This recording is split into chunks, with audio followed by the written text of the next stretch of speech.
நீங்கள் வழக்கறிஞருங்கிற அடிப்படையில் இந்த கேள்வி கேட்குறேன். அதாவது இப்போ ஆதீனம் என்ன சொல்கிறாரு, நான் 100க்கு டயல் பண்ணேன் அப்படிங்கிறாரு. 100க்கு டயல் பண்ணாலே அது கம்ப்ளைண்ட்டாக பதிவாயிடுமா, அல்லது 100க்கு டயல் பண்ணாலும் கம்ப்ளைண்ட்டாலாம் பதிவாகாது. என்னன்னு விசாரிப்பாங்க, வந்து நேரடியாக வந்து பார்ப்பாங்க, பார்த்த பிறகு தான் வந்து கம்ப்ளைண்ட் ரெடி பண்ணுவாங்களே தவிர புகார் கொடுத்தா தான் வந்து வழக்கு எடுத்துக்கப்படும்.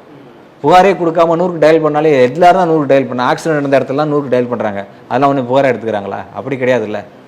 வழக்கு புகார் கொடுத்தா தான் அது வழக்கு பதிவு செய்யப்படுமே தவிர புகாரே கொடுக்க, அவரே சொல்லிட்டா, இன்னொரு பேட்டியில் சொல்லியிருக்காரு பாருங்க, நான் புகாரே கொடுக்கல.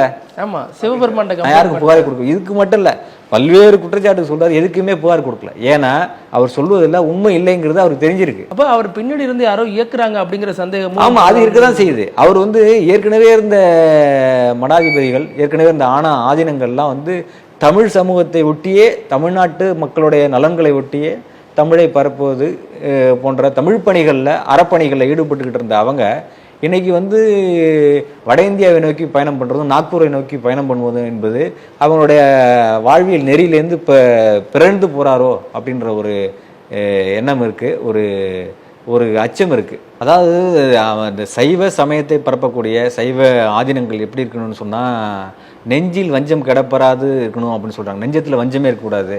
ஒரு இறை நம்பிக்கையில் இருக்கக்கூடியவங்க வந்து மனசில் வந்து வன்மம் இருக்காது அன்பு செலுத்தணும். யார் இடத்துல?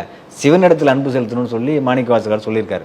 இப்போது இந்த ஆதீனம் வந்து அதுமாரி இருக்கிறாரா அப்படின்னு கேட்டால் இல்லை. நேச அருள் புரிந்து நெஞ்சத்தில் வஞ்சம் கிடப்பறாது நின்ற பெருங்கருணை பேராரை ஆறா அமுதே அளவிலா பொம்மானே ஓராதார் உள்ளத்தில் இருக்கும் ஒளியானே உள்ளமும் இல்லமும் இல்லானே அப்படின்றாரு. சிவனுக்கு உள்ளமும் கிடையாது, இல்லமும் கிடையாது, எங்கும் இருக்கிறான் அப்படின்னு சொல்கிறாங்க. ஆனால் இவர் வந்து அதேமாரி அந்த மாதிரி ஒரு அன்பு கிடைக்கக்கூடிய அன்பு வேணும் அப்படின்னு சொல்லி இவர் வேண்டுனாரா? இவர் வந்து அவர்கிட்ட வந்து